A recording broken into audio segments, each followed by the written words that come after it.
Oi, meninos, tudo bem? Vou falar para vocês, passar para vocês agora a segunda parte aqui da Revolução Inglesa, tá? Nós paramos quando aqui o surgimento de Oliver Cromwell no comando. Eita! A gente já viu na aula passada, paramos aqui, ok? Bom, Oliver Cromwell, então, quando ele entra no poder, ele faz uma revolução. Deixa eu ficar pequena. Foi aqui embaixo. Olha, a Revolução Puritana, então, e a Guerra Civil. A Revolução Puritana, galera, era chamada de puritana porque ela tinha, na sua maioria, puritanos, né? Seguidores ali da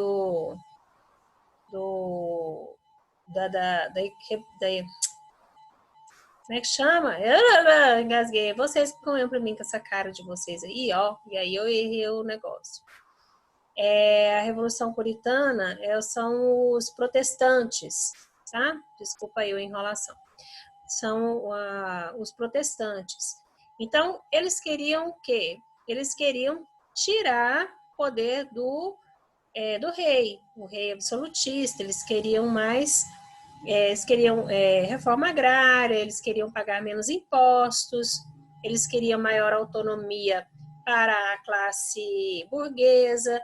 Então, eles queriam uma mudança radical que o governo absolutista não daria.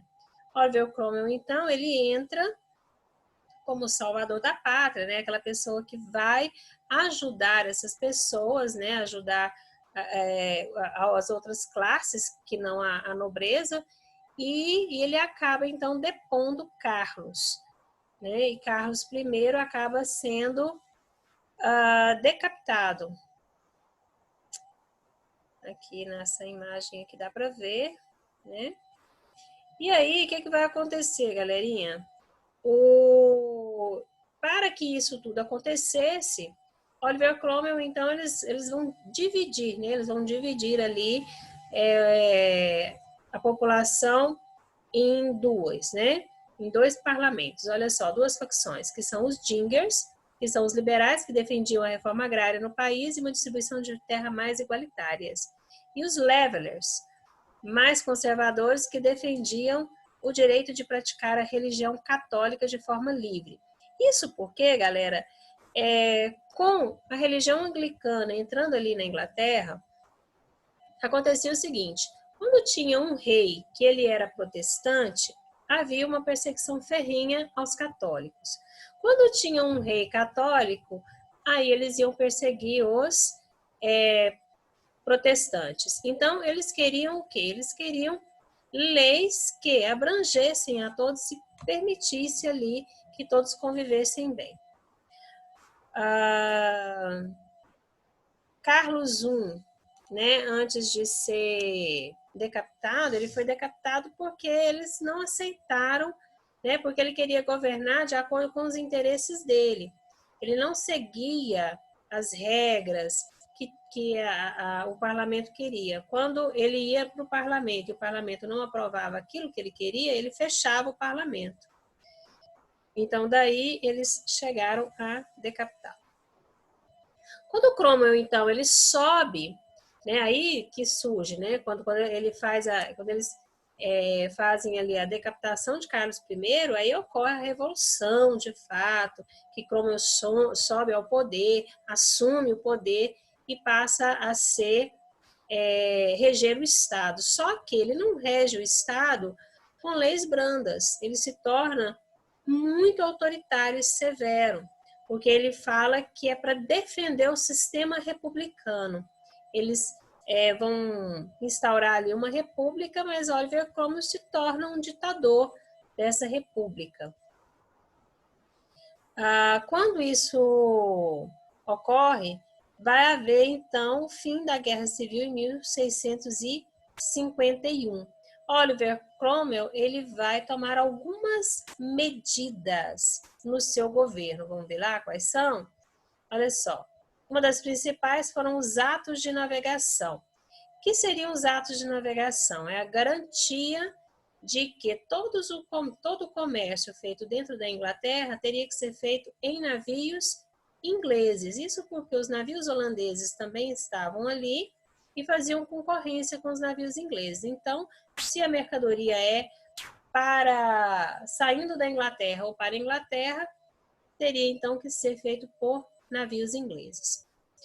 A oposição política a Cromwell, ela vai se intensificando à medida em que ele se torna um ditador muito cruel. Ele vai atrás dos seus opositores, aquela coisa toda. E aí eles não querem, né? Quando ele se torna ditador, ele coloca o governo como é que eu vou explicar para vocês? A pessoa dele, todo centrado na pessoa dele. Então, não resolvia eles saírem de um governo absolutista, em que era centralizado na pessoa do rei, e passar para um governo republicano, que também era concentrado na pessoa dele, porque ele era um ditador. Então, isso daí não agradou o povo e eles começaram, então, a reivindicar uma restauração monárquica, ali colocando Carlos II, né, como restaurador desta monarquia, ok? O fim da República Puritana, entretanto, as transformações sociais que ela representava não permitiam a restauração monárquica que durasse muito tempo. Por que não? Porque havia uma briga entre a burguesia e a nobreza em relação à questão do parlamento em si. Quando eles vão fazer aqui quando eles vão fazer a Revolução Gloriosa em 1688. Quando a Revolução Gloriosa acontece, aí eles vão completar o ciclo, né, da Revolução para instaurar a monarquia de fato. E aí a monarquia passa a ser uma monarquia parlamentar. Então, a proposta agora seria o quê? Nós vamos fazer, vai ser um governo monárquico, ou seja, regido por um rei, porém, quem vai mandar mesmo é o parlamento, que até então ficava naquela briga, né, de fecha e abre o parlamento. Agora não, agora quem vai mandar mesmo é a monarquia parlamentar. Certo, galera? E essa questão, galerinha, do parlamentarismo ter sido colocado na Inglaterra, ele favoreceu muitíssimo o comércio, muitíssimo a classe burguesa, tá? Porque ele então os burgueses puderam participar politicamente, né? Puderam entrar no parlamento, participar da política, participar das votações, participar das decisões, né, das leis que estavam sendo criadas, taxas e etc., e passaram, então, a desenvolver um capitalismo muito mais rápido. Essa atividade que eu postei para vocês agora, ela fala muito sobre a Revolução Industrial em si. Eu só fechei ali a Revolução Inglesa para passar para a Revolução Industrial. A Revolução Industrial é um videozinho que eu coloquei para passar para vocês. Eu vou passar esse videozinho aqui, eu espero que ele fique legal, tá? E com esse vídeo vocês respondem as questões lá. E na próxima aula a gente já vai falar direto de Revolução Industrial. Qualquer dúvida é só vocês me procurarem, tá? Tranquilo? A Revolução Industrial foi um processo responsável por consolidar o sistema capitalista e mudar para sempre o modo de produção. A Inglaterra foi a pioneira dessas transformações, ou seja, a primeira a iniciar esse processo. Mas você sabe por quê? Podemos citar uma série de motivos, começando pela Revolução Gloriosa. Como resultado dela, o sistema de governo inglês foi transformado em uma monarquia parlamentar constitucional, fazendo com que o poder deixasse de ser absolutamente do rei. Acontece que os parlamentares eram em sua maioria burgueses, e é claro que mexeram alguns pauzinhos para favorecer seus próprios negócios. Assim, eles desenvolveram uma economia mais independente e medidas mais liberais, sempre tendo em mente o crescimento da burguesia. Outra causa principal foi o ato de navegação. Essa lei, criada no século XVII, decretava à Inglaterra e suas colônias que todas as mercadorias de importação e exportação deveriam ser transportadas por embarcações inglesas. O objetivo do ato de navegação era enfraquecer a concorrência e permitir que a Inglaterra controlasse as rotas comerciais e marítimas do mundo. A posição geográfica dela também foi extremamente importante para esse feito. Já que era uma ilha, tinha um acesso melhor às potências europeias, em uma época que o transporte por terra era muito caro e demorado. Ela também tinha em si muitos rios navegáveis, facilitando o escoamento de sua produção para o mercado interno. Logo, essas medidas fizeram com que a Inglaterra acumulasse muito capital e a burguesia enriquecesse mais ainda. Todo esse capital acumulado foi muito importante, pois a partir dele que a burguesia pôde investir em pesquisas para desenvolver a criação das máquinas, e assim aperfeiçoar o processo de produção e financiar a construção das indústrias têxteis. Além disso, teve a Lei dos Cercamentos. Essa lei resultou na transformação de terras comuns em propriedades que serviram para o pastoreio de ovelhas e a implantação de técnicas mais modernas de agricultura. A partir dessas melhorias, eles aumentaram a produção e assim houve um crescimento populacional gigantesco. Acontece que essas terras eram ocupadas por camponeses, que tinham relações de trabalho ainda feudais, e com a lei dos cercamentos eles foram simplesmente expulsos do campo, tendo assim que migrar para as cidades em busca de sobrevivência. Com essa migração em massa dos camponeses para a cidade, o que é chamado de êxodo rural, havia mão de obra abundante e barata para as indústrias. Já que todo mundo estava desesperado por um emprego, acabavam se submetendo a péssimas condições de trabalho, com cargas horárias de até 16 horas, incluindo explorações a crianças e mulheres.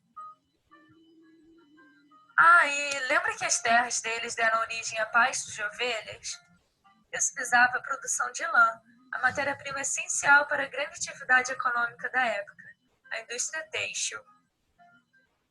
A enorme quantidade de reservas de carvão e ferro na Inglaterra também foram fundamentais, porque serviram de base para a indústria do período, ainda posteriormente sendo utilizada nas locomotivas. Agora que você já entendeu os principais motivos da Inglaterra ser pioneira, vamos voltar lá para o começo do século XIV, onde ainda não existiam indústrias nem nada. Nessa época, a produção era artesanal e familiar, onde o indivíduo cuidava de todo o processo de produção. A partir da Idade Moderna, toda essa produção que era fragmentada começou a se concentrar nas manufaturas, que eram ofícios comandados por um burguês, que pagava salários a artesãos para elaborar produtos a partir da matéria-prima que ele oferecia. Tudo mudou com a criação do motor a vapor, que ao ser introduzido nesse processo deu origem à maquinofatura, assim marcando a Revolução Industrial. Com o uso dessa máquina, os vários trabalhadores especializados se tornaram inúteis, porque agora só uma pessoa sem instrução já conseguiria produzir em série em um tempo muito menor, só apertando um botão, uma engrenagem, o que aumentou o lucro dos burgueses e diminuiu o salário dos trabalhadores. Lembra que eu comentei que as condições de trabalho eram horríveis e perigosas? Não havia nenhum tipo de segurança nem direitos para os trabalhadores. Se você faltasse por problemas de saúde ou tivesse um dedo cortado fora, era logo demitido.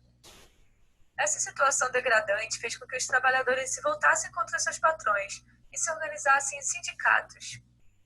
Os movimentos mais famosos por melhores condições de trabalho foram o ludismo e o cartismo.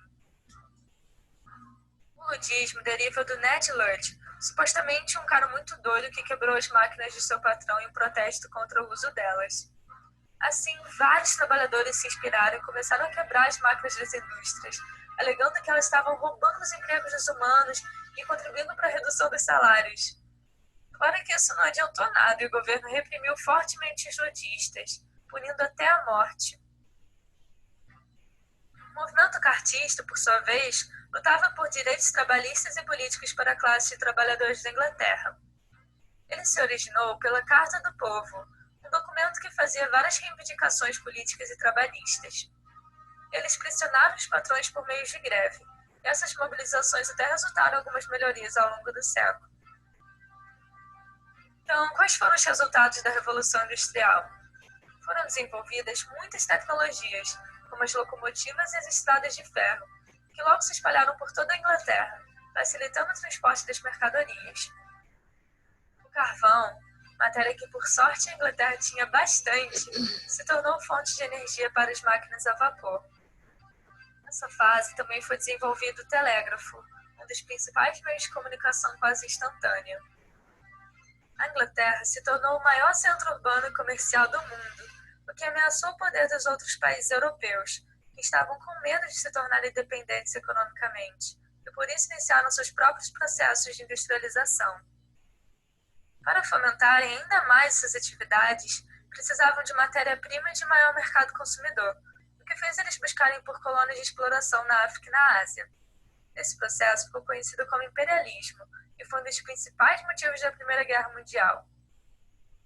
Outro resultado da Revolução Industrial foi o êxodo rural, devido ao cercamento dos campos, que resultou no crescimento da vida urbana.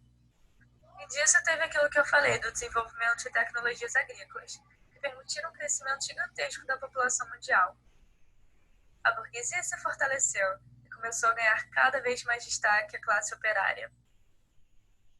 É isso, muito obrigada por ter assistido esse vídeo, espero que você tenha gostado.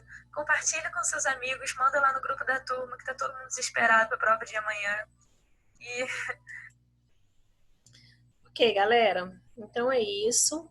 Com esse videozinho aí, com a última explicação eu encerro, né, a Revolução Inglesa, e com esse videozinho dá para vocês responderem as 4 questões. Eu estou postando, galera, no Google Classroom, de 4 em 4 questões, porque é de 4 em 4 que vocês vão responder. Essas questões que eu estou postando, elas são tiradas da apostila que já está com vocês.